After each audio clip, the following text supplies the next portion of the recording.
আসসালামু আলাইকুম। আমার প্রিয় দর্শক শ্রোতা ভাই ও বোনেরা, আপনাদের সবাইকে আমার মনের অন্তঃস্থল থেকে আন্তরিক ভালোবাসা ও অভিনন্দন জানাই। আমার ভিডিও দেখে আপনারা ইতিমধ্যেই খেয়াল করেছেন আমি আলতু ফালতু তথ্য দিয়ে রেগুলার ভিডিও ক্রিয়েট করি না।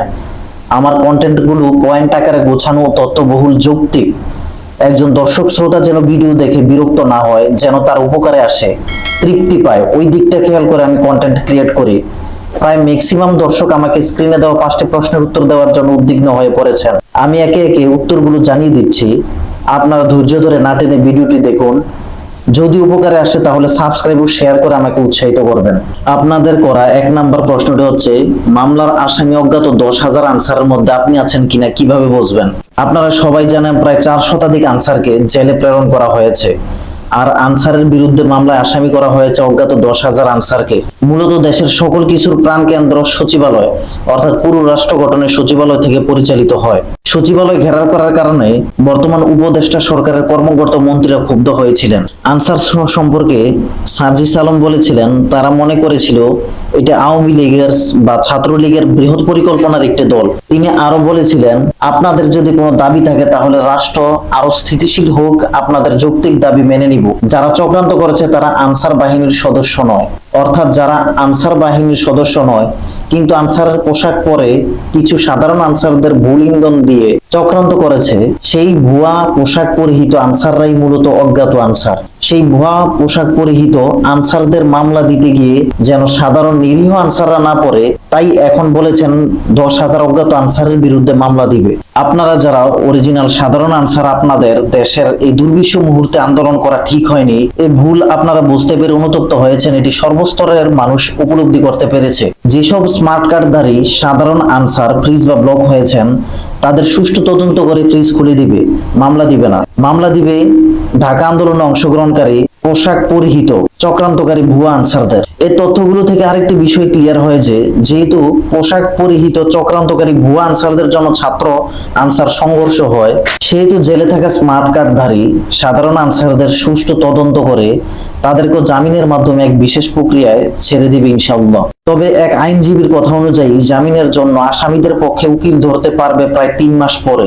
2 নম্বরে করা প্রশ্নটি বর্তমানে বেশি হচ্ছে যে, রেস্টে থাকা আনসারদের 1টি বা 2টি এসএমএস আসার পর ইয়েস করবে এমত অবস্থায় ফ্রিজ বা ব্লক দেখাচ্ছে, আবার কর্মরত আনসারও গণবুদ্ধির পরেও ফ্রিজ দেখালে এমত অবস্থায় উভয় পক্ষে কি করবেন? দেখুন, আনসার প্রায় 400 জনের মতো কারাগারে রাখার পরেও আপনারা সকলেই জানেন আরো 10,000 অজ্ঞাত আনসারের নামে মামলা করা হয়েছে। এই অজ্ঞাত আনসারদের মুখোশ খোলার জন্যই মূলত আনসার কর্মকর্তাদের নির্দিষ্ট প্যানেলে থাকা আনসারদের আইডি নাম্বার ব্লক বা ফ্রিজ করা হচ্ছে।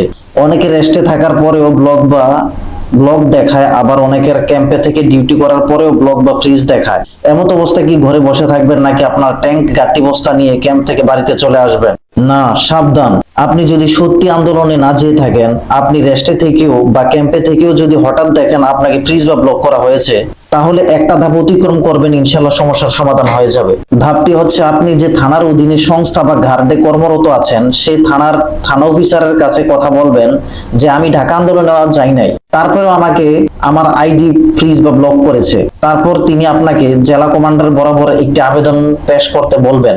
2 থেকে 3 দিনের মধ্যে যদি আপনার ব্লক বা ফ্রিজ না কাটে, তাহলে আনসার অফিস খিলগাঁওতে গিয়ে উপযুক্ত প্রমাণ সহকারে গুরুত্বপূর্ণ কাগজপত্র নিয়ে আবেদনপত্র দাখিল করবেন, ইনশাআল্লাহ ব্লক বা ফ্রিজ খুলে দিবে। তবে আরেকটি গুরুত্বপূর্ণ তথ্য হচ্ছে, জেলা কমান্ডার স্যারের সাথে কথা বলা এক আনসার সদস্যের দেওয়া তথ্যটি এমন যে, আনসার প্যানেলের ওয়েবসাইটে ত্রুটিপূর্ণ সমস্যা হওয়ার কারণে কয়েকশো আনসার সদস্য অটোমেটিক ফ্রিজ হয়ে গিয়েছে কোনো কারণ ছাড়া। ওই আনসার সদস্য বলেছেন যে এটি জেলা কমান্ডারও জানতো না। পরে অনেক আনসার সদস্য ফ্রিজের কারণ জানার জন্য তার অফিসে গেলে তিনি ওয়েবসাইটের সমস্যার কথাটি সবাইকে অবগত করেন। এখন ওয়েবসাইট ঠিক হয়েছে এবং ফ্রিজ খুলবে বলে আশা করা যায়। আমি আমার আগের ভিডিওতে বলেছিলাম যে রেস্ট প্রথা নাই, অর্থাৎ রেস্ট প্রথা বাতিল করা হয়েছে। কয়েকজন আমাকে প্রশ্ন করেছেন যে এটার প্রমাণ কি, তাই আমি আজকে প্রমাণ সহ এটার প্রশ্নের উত্তরটা তুলে ধরছি। বাংলাদেশ আনসার ও গ্রাম প্রতিরক্ষা বাহিনীর সাধারণ আনসার তারা তাদের চাকরি জাতীয়করণের উদ্দেশ্যে দীর্ঘদিন যাবত আন্দোলন করেছিল। সাধারণ আনসারের চাকরি জাতীয়করণের দাবিতে স্বরাষ্ট্র উপদেষ্টা লেফটেন্যান্ট জেনারেল অবসরপ্রাপ্ত মোহাম্মদ জাহাঙ্গীর আলম চৌধুরী বলেছেন, বাংলাদেশের বিদ্যমান আর্থিক সক্ষমতায় আনসার বাহিনীর চাকরি জাতীয়করণের দাবি মেনে নেওয়া অনেক কঠিন।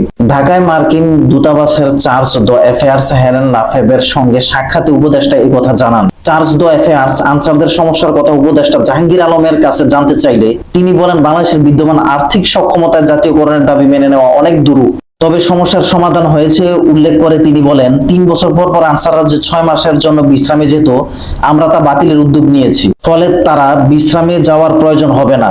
এই কথা থেকে আমরা শিওর হতে পারি এখন রেস্ট প্রথা বাতিল একেবারেই নেই। আর এই সিদ্ধান্তটি হয়েছে 25 আগস্টের ছাত্র আনসার সংঘর্ষের পর। এখন আপনারা আশা করি সিদ্ধান্তে আছেন যে রেস্ট প্রথা নাই। আপনাদের করা 4 নম্বর প্রশ্নটি হচ্ছে, সাধারণ আনসারদের ছুটি চালু হয়েছে কিনা। ঢাকায় ছাত্র আনসার সংঘর্ষের পর থেকে এখনো আনসার বাহিনীর ছুটি কোনো বিভাগে চালু হয় নাই, তবে আগামী মাস থেকে চালু হবে বলে অনেকে মত পোষণ করেছেন। সর্বশেষ 5 নম্বর প্রশ্নটি বর্তমানে বহুল আলোচিত প্রশ্ন, যে আনসারের জেনজির কি।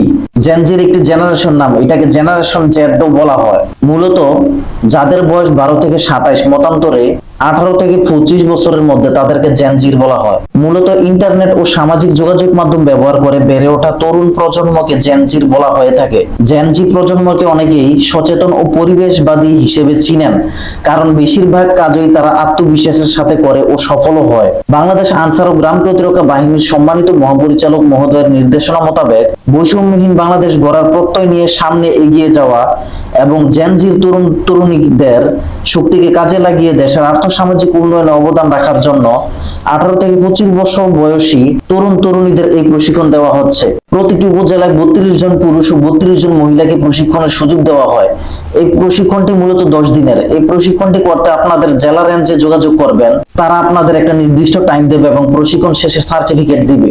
এই ছিল আজকের দেওয়া সর্বশেষ আপডেট। আপনারা জানেন আমি আমার চ্যানেলে গবেষণাপূর্ণ ও তথ্যপূর্ণ শুধু আনসার বাহিনীর বিভিন্ন প্রয়োজনীয় ভিডিও ক্রিয়েট করি। ভিডিওটি অনেক কষ্ট ও শ্রম দিয়ে করা। আপনারা সবাই সাবস্ক্রাইব ও শেয়ার করে আনসার বাহিনীর সম্পর্কিত আপডেট পেতে আমাকে সহায়তা ও উৎসাহিত করবেন। ধন্যবাদ।